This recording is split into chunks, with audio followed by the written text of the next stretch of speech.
Recording start कर देता हूँ। यही टॉपिक था शायद, ऊपर वाला तो हो चुका है, ये तो हो चुका है।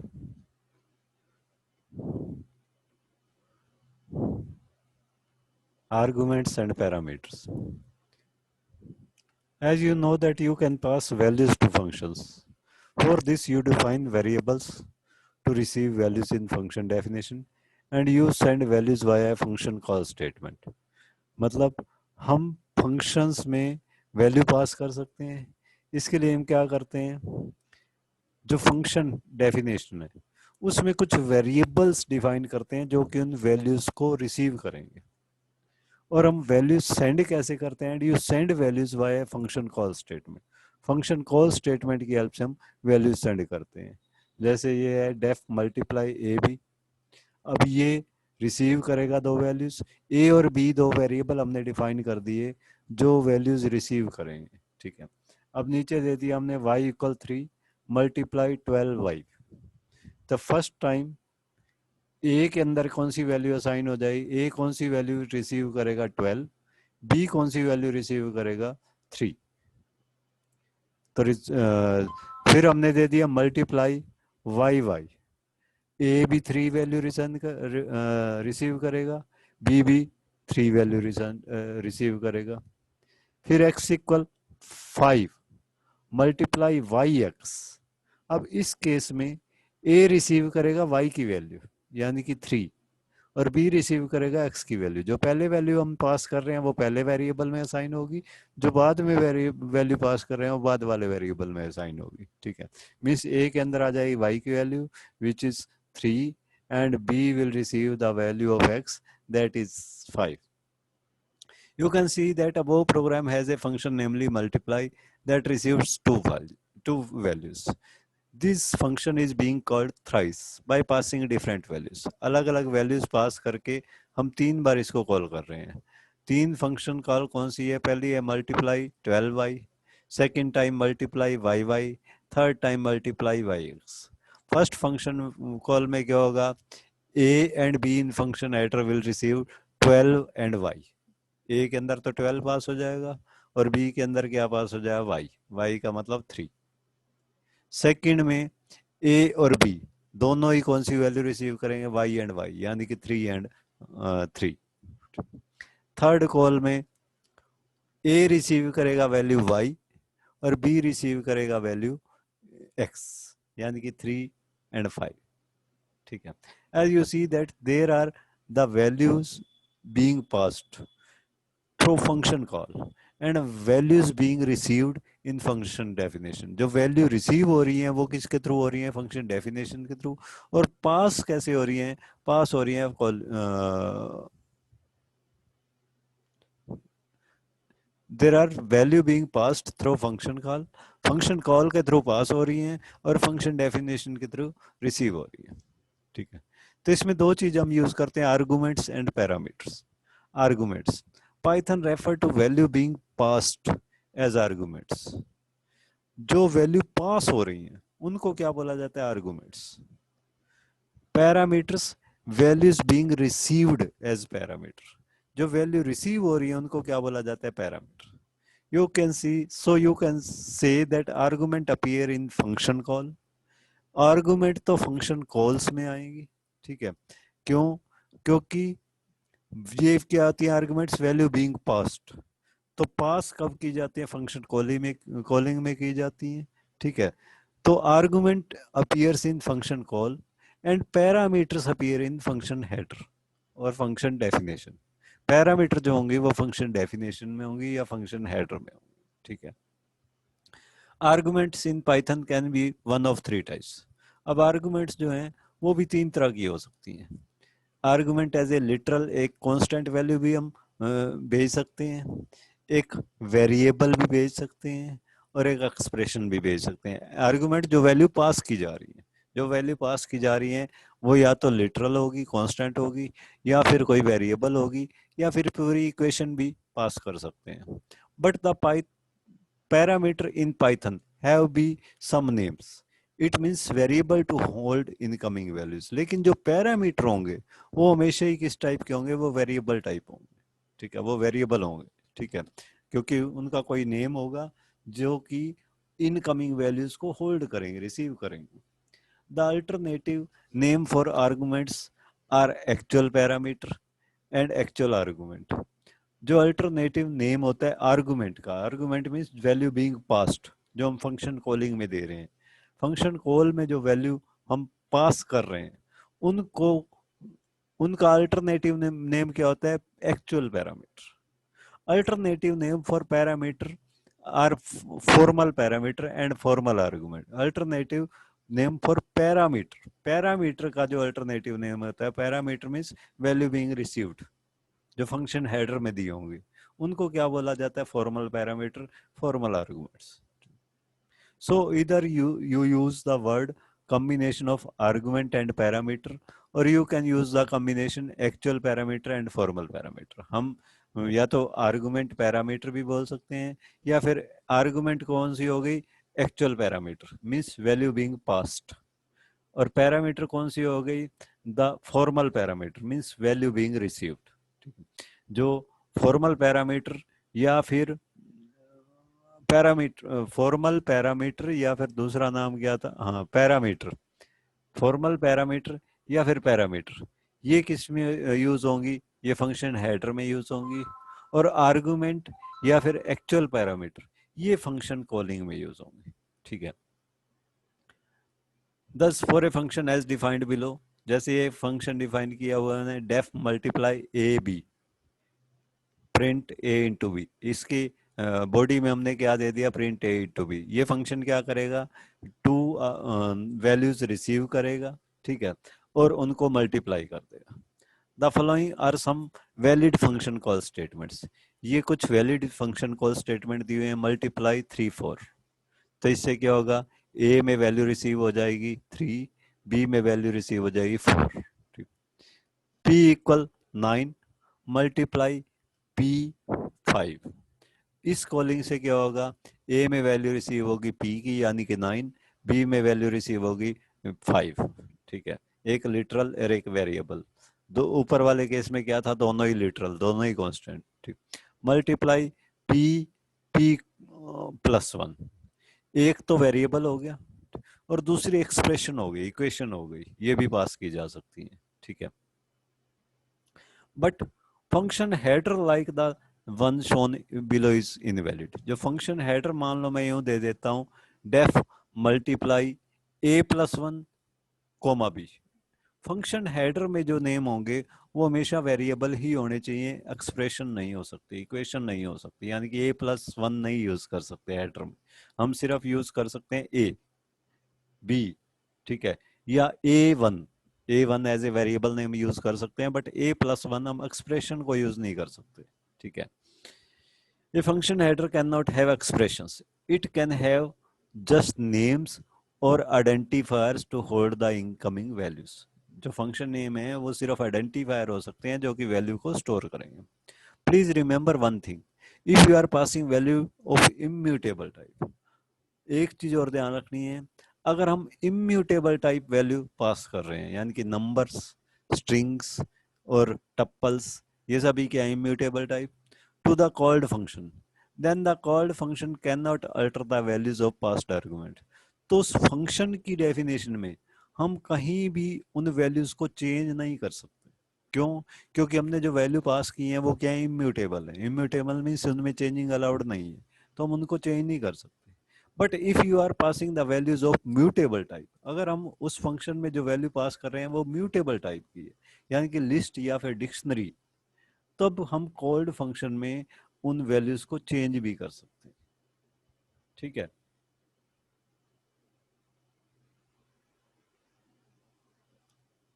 पासिंग पैरामीटर्स, पैरामीटर्स कैसे पास करते हैं। Up till now you learnt that a function call must provide all the values as required by function definition। अब तक हमें ये पता चल गया कि फंक्शन डेफिनेशन में जितनी भी वैल्यू रिक्वायर्ड है वो हम किसके थ्रू पास करते हैं, कॉलिंग के थ्रू। जब हम कॉल करते हैं तो सारी वैल्यूज पास करते हैं। For instance, if a function header has 3 parameters named in header, मान लो एक फंक्शन के में 3 पैरामीटर हेडर में डिफाइन किए हुए हैं, जैसे सम नेम का मैंने एक header define def sum parenthesis में a comma b comma c, तो 3 हम रिसीव कर 3 हमने उसके हेडर में दिए हुए हैं, तो then the function call should also pass 3 values, तो फंक्शन कॉलिंग में भी हमें 3 ही वैल्यू पास करनी पड़ेगी. Other than this, Python also provide some other ways of sending and matching arguments and parameter. इसके अलावा कुछ और मेथड भी है जिनकी हेल्प से हम आर्गुमेंट्स और पैरामीटर्स को मैच करवा सकते हैं. ठीक है, एक्चुअली पाइथन हमें 3 तरह की फॉर्मल आर्गुमेंट्स या फिर पैरामीटर्स देती है. फॉर्मल आर्गुमेंट कौन सी होती हैं? जो रिसीव हो रही है. ठीक है, पोजिशनल आर्गुमेंट जिनको रिक्वायर्ड आर्गुमेंट भी बोला जाता है. Second one is default argument and third one is keyword और नेम्ड आर्गुमेंट्स. ये 3 तरह की हम आर्गुमेंट्स, फॉर्मल आर्गुमेंट्स या फिर पैरामीटर्स हम यूज कर सकते हैं. ठीक है, पहले हम देखते हैं पोजिशनल या फिर रिक्वायर्ड आर्गुमेंट. जो अब तक हम यूज करते आ रहे हैं वो एक्चुअली क्या है? पोजिशनल या रिक्वायर्ड आर्गुमेंट ही है. Till now, you have seen that when you create a function call statement for a given function definition, you need to match the number of arguments with number of parameters required. अब तक हमने जितने भी function देखे हैं उसमें क्या देखा है कि जब हम फंक्शन कॉल करते हैं उसमें उतने ही वेरिएबल की वैल्यू पास करनी पड़ती है जितने की फंक्शन डेफिनेशन में रिक्वायर्ड है, फंक्शन डेफिनेशन में डिफाइन किए हुए हैं. ठीक है, you need to match the number of arguments with number of parameters required. Arguments को हमें पैरामीटर्स के साथ मैच करवाना पड़ता है. जैसे ये डेफ चेक एबीसी, ये एक फंक्शन हमने डिफाइन कर दिया एबीसी डेफ चेक नेम से एबीसी. इसके अंदर 3 हमें वैल्यू पास करवानी है, मीन्स ये 3 वैल्यू रिसीव करेगा. 3 यानी कि इसमें फॉर्मल आर्गुमेंट कितनी दी हुई है? 3. तो एक्चुअल आर्गुमेंट यानी कि जो वैल्यू बीइंग पास्ड है, जो वैल्यू पास होनी है, वो भी 3 ही यूज करेंगे. यानी कि इसको यूज कर सकते हैं चेक एक्स वाई जेड, इस तरह से कॉल कर सकते हैं, या फिर चेक 2, x, y इस तरह से कर सकते हैं, या फिर चेक 2, 5, 7 इस तरह से कर सकते हैं. पहले में हमने क्या दे दिया? तीनों वेरिएबल पास कर दिए. दूसरे में हमने एक वेरिएबल पास किया और एक लिटरल पास कर दिया और 2 वेरिएबल पास कर दिए. तीसरे में हमने तीनों के तीनों लिटरल पास कर दिए. ठीक, और भी हम कॉम्बिनेशन यूज कर सकते हैं, एक वेरिएबल और 2 लिटरल भी ले सकते हैं. Since in all the above function calls the number of past value जो नंबर पास कर रहे हैं उनको क्या बोला जाता है? आर्गुमेंट्स या फिर एक्चुअल आर्गुमेंट्स. ठीक है, see in all the above function calls the number of passed values has matched with the number of received values. यानी कि आर्गुमेंट्स को हमें पैरामीटर्स के साथ मैच करवाया हुआ. also the values are given और मैच्ड पोजीशन वाइज और ऑर्डर वाइज. और जो वैल्यू जो है वो मैच कैसे होती है? पोजीशन वाइज होती है. मीन्स पहली वैल्यू जो हम सेंड कर रहे हैं वो पहले वेरिएबल में असाइन होगी जो डेफिनेशन में पहला दिया हुआ है. ठीक है, दूसरी वैल्यू जो हम सेंड कर रहे हैं वो दूसरे वेरिएबल में असाइन होगी. तीसरी वैल्यू हम जब सेंड कर रहे हैं वो थर्ड वेरिएबल में असाइन होगी. ठीक है, the first parameter receives the value of first argument, second parameter the value of second argument and so on. ठीक है, इन फंक्शन कॉल 1 जब फंक्शन कॉल कर रहे हैं चेक एक्स वाई जेड, इसमें ए क्या रिसीव करेगा? एक्स, बी रिसीव करेगा वाई, सी रिसीव करेगा जेड. सेकंड कॉल देखो, सेकंड कॉल में ये दिया था हमने चेक 2xy, तो ए को रिसीव होगा 2, बी को रिसीव होगी x की वैल्यू और सी को रिसीव होगी y की वैल्यू. ठीक है, थर्ड कॉल 257, ए में वैल्यू 2 रिसीव होगी, बी में 5 वैल्यू रिसीव होगी, सी में 7 वैल्यू रिसीव होगी. Thus, through such function calls, the arguments must be provided for all parameters. सभी के सभी पैरामीटर्स के लिए हमें आर्गुमेंट्स देनी होती है. यानी कि सभी की सभी फॉर्मल आर्गुमेंट के लिए हमें एक्चुअल आर्गुमेंट्स पास करनी पड़ती है. The values of arguments are matched with parameters position wise, और जो वैल्यू मैच होंगी वो पोजीशन वाइज होंगी। मीन्स फर्स्ट वेरिएबल में फर्स्ट पास्ट वैल्यू आएगी, फर्स्ट एक्चुअल आर्गुमेंट में फर्स्ट फॉर्मल आर्गुमेंट में फर्स्ट एक्चुअल आर्गुमेंट असाइन होगी, और सेकंड फॉर्मल आर्गुमेंट में सेकंड एक्चुअल आर्गुमेंट असाइन होंगी, and so this way of parameter and argument specification is called positional argument और required argument. इस तरह का जो हम आर्गुमेंट की स्पेसिफिकेशन देते हैं, ठीक है, उसको क्या बोला जाता है, पोजिशनल आर्गुमेंट, या फिर रिक्वायर्ड आर्गुमेंट, या फिर कई बार मैंडेटरी आर्गुमेंट भी बोल दिया जाता है। So as no value can be skipped from the function call और you can not change the order. मतलब इसमें हम ना तो कोई वैल्यू स्किप कर सकते हैं और ना ही हम इसके ऑर्डर को चेंज कर सकते हैं। हम ये नहीं कर सकते, अगर हमने फंक्शन डेफिनेशन में ए बी सी लिया हुआ है, def check a b c, तो हम ये नहीं कर सकते कि पहले सी की वैल्यू पास करते हैं फिर बी की फिर ए की, या पहले सी की फिर ए की फिर बी की। पहले हमें ए की ही वैल्यू पास करनी पड़ेगी फिर बी की ही पास करनी।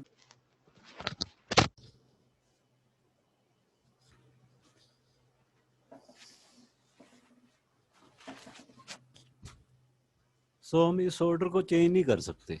ठीक, ए बी सी अगर फंक्शन एडर में दिया हुआ है तो फर्स्ट वैल्यू हमें ए की ही पास करनी पड़ेगी, सेकंड बी की ही पास करनी पड़ेगी, और थर्ड सी की ही पास करनी पड़ेगी।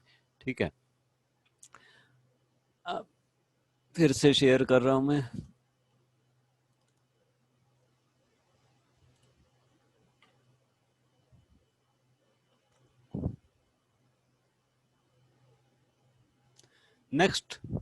नेक्स्ट पासिंग का मेथड क्या होता है, डिफॉल्ट आर्गुमेंट। डिफॉल्ट आर्गुमेंट क्या होता है, सपोज एक वैल्यू ऐसी है जो फिक्स्ड है, ठीक, एक सर्टेन पैरामीटर के लिए हमें एक वैल्यू फिक्स रखनी है कि ये वैल्यू तो जो इसका तो एक्चुअल आर्गुमेंट जो है हमेशा ये वाला आएगा। ठीक है, या फिर यूं कह लो मोस्टली वो वैल्यू यूज होती है, तो हम चाहते हैं उसके लिए कोई डिफॉल्ट आर्गुमेंट हम यूज कर सकें। डिफॉल्ट आर्गुमेंट का मतलब क्या है कि अगर यूजर उस पैरामीटर के लिए कोई आर्गुमेंट पास नहीं करता तो ऑटोमेटिकली वो वैल्यू असाइन हो जाए। अगर वो पास करता है तो जो वैल्यू वो पास करता है वही वैल्यू असाइन हो, लेकिन अगर पास नहीं करता, ठीक, तो डिफॉल्ट जो वैल्यू हमने प्रोवाइड की हुई है वो असाइन हो जाए। जैसे सपोज एक फंक्शन के अंदर हम क्या असाइन करवा रहे हैं, एक फंक्शन एडर के अंदर हमने एक वेरिएबल लिया हुआ फीस। फीस के अंदर पास करवा रहे हैं हम स्टूडेंट की फीस, एक क्लास के स्टूडेंट की फीस। तो हर क्लास, उस क्लास के हर स्टूडेंट की फीस फिक्स होगी, सपोज 6000 7000 जो भी है वो फिक्स होगी।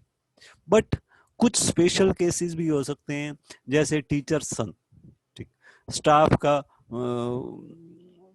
मतलब किसी टीचर का बेटा है बेटी है, किसी स्टाफ मेंबर का कोई बेटा बेटी है, तो उस केस में क्या हो सकता है, वो वैल्यू चेंज भी हो सकती है। उस केस में हाफ फीस होती है, या फिर कई बार फादरलेस चिल्ड्रन है तो उसके लिए भी कुछ कंसेशंस होती हैं। ठीक है, इस तरह से कुछ कुछ एक स्टूडेंट्स की तो मे बी चेंज हो सकती है, बट मोस्टली स्टूडेंट्स की फीस वही सेम फिक्स रहेगी 7000।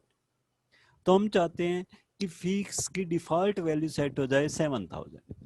अगर तो कुछ चेंज करना है तो यूजर यानी कि फंक्शन कॉलर उसमें चेंज कर पाए, वो नई वैल्यू असाइन करवा दे।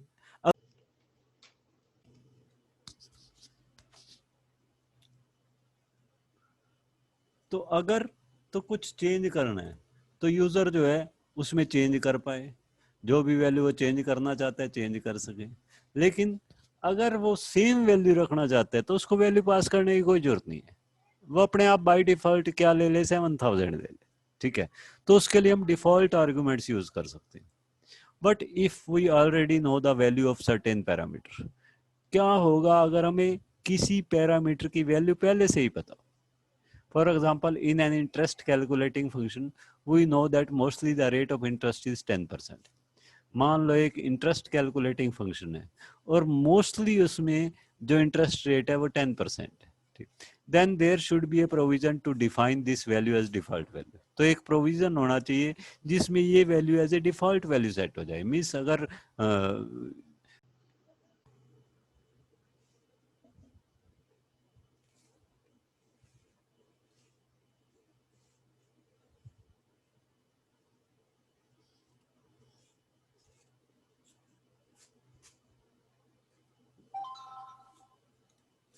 we know that mostly the rate of interest is 10%.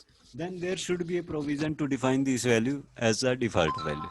Means अगर हमें पता है कि ज़्यादातर इंटरेस्ट की वैल्यू 10% ही रहेगी, तो एक प्रोविजन होना चाहिए कि 10% डिफॉल्ट वैल्यू सेट हो जाए. मीन्स अगर यूजर कोई function means caller function caller अगर कोई वैल्यू पास नहीं करता तो बाय डिफॉल्ट ये 10%. Python allow us to define to assign default values to functions parameters, which is useful in case a matching argument is not passed in the function call statement. Python में allow करता है कि हम default value function के parameter के लिए define कर सकते हैं, which is useful in case a matching argument is not passed in function calling. जो तब यूजफुल होता है जब जो कॉलर होता है जो यूजर होता है वो कोई वैल्यू पास नहीं करता, तो अपने आप वो डिफॉल्ट वाली वैल्यू ले लेता है. Default values are specified in the function header of function definition. जो डिफॉल्ट वैल्यू है उनको फंक्शन हेडर में ही डिफाइन कर दिया जाता है. ठीक है, जैसे फॉर एग्जांपल ये दिखा रहा है def interest principal time rate equal 0.10. अब इसमें रेट की वैल्यू हमने फंक्शन हेडर में ही दे दी. इसका बेनिफिट क्या होगा जब हम इस तरह से वैल्यू दे देंगे तो कॉलिंग में अगर हम सिर्फ दो वैल्यू असाइन करवाते हैं तो पहली ले लेगा प्रिंसिपल के लिए, दूसरी ले लेगा टाइम के लिए, और रेट अपने आप ले लेगा 0.10. अगर हम तीन वैल्यू पास करवाते हैं फंक्शन कॉलिंग में तो पहली वैल्यू लेगा प्रिंसिपल में, दूसरी वैल्यू लेगा टाइम में, तीसरी वैल्यू ले लेगा रेट में. मीन्स वो यूजर की जो कॉलर है उसकी मर्जी पे डिपेंड करेगा. अगर वो चाहे तो दो वैल्यू भी पास कर सकता है, वो चाहे तो तीन वैल्यू भी पास कर सकता है. अगर दो वैल्यू पास करेगा तो प्रिंसिपल और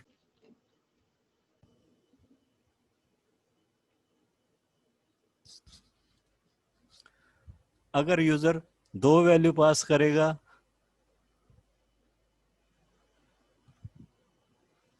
तो प्रिंसिपल और टाइम में असाइन हो जाएंगे. तीन वैल्यू असाइन पास करेगा तो ऑटोमेटिकली प्रिंसिपल टाइम और रेट में असाइन हो जाएंगे. The default value is specified in a manner syntactically similar to a variable initialization. Default value हम पास कैसे करते हैं, जैसे हम किसी वेरिएबल को इनिशियलाइज करते हैं, वेरिएबल में कोई इनिशियल वैल्यू स्टोर करते हैं a=10, उसी तरह से हम यहाँ पे क्या दे दिया रेट इक्वल 0.10. जैसे इनिशियलाइजेशन की जाती है उसी तरह से इसमें वैल्यू पास की जाती है. ठीक है. The above function declaration provides a default value of 0.10 to the parameter rate. इसमें हमने पैरामीटर रेट के लिए 0.10 असाइन करवा दी है. Now if any function call appears as follow. मान लो अब किसी फंक्शन कॉल में हमने ये दे दिया हुआ है S interest equal interest function था हमने डिफाइन किया था जो इंटरेस्ट 5402, तो ऑटोमेटिकली प्रिंसिपल में क्या ले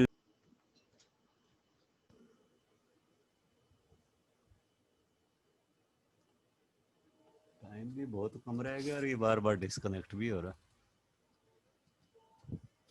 तो जैसे हमने ऐसे किया एस इंटरेस्ट इक्वल इंटरेस्ट 5402, ये ऑटोमेटिकली 5400 वैल्यू तो ले लेगा फर्स्ट प्रिंसिपल के लिए.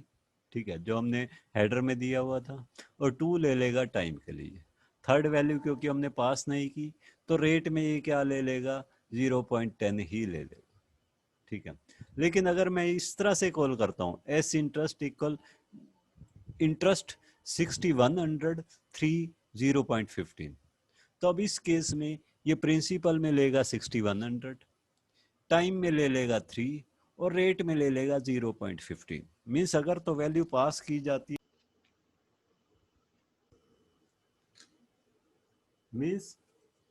मीन्स अगर तो वैल्यू पास की जाती है तो वो वाली वैल्यू ले लेते हैं, और अगर वैल्यू पास नहीं की जाती है तो डिफॉल्ट वैल्यू ऑटोमेटिकली ले लेता है। ठीक है,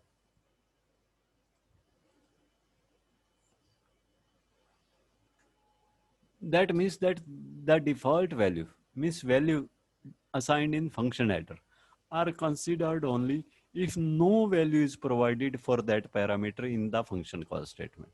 means default value तभी consider होंगी जब फंक्शन कॉलिंग में वो वैल्यू पास नहीं की जाएगी। अगर वैल्यू पास की जाएगी तो जो वैल्यू हम पास कर रहे हैं वो वाली वैल्यू असाइन होगी, ना कि default value.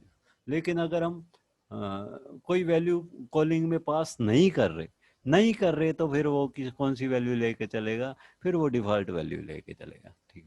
One very important thing you must know about default parameter is in a function header any parameter not cannot have a default value unless all parameter appearing on its rights have their default values। मतलब क्या है, ये देखो मैंने ये दिया था, ये हमने इस फंक्शन डेफिनेशन में ये दिया था, प्रिंसिपल टाइम रेट इक्वल 0.10।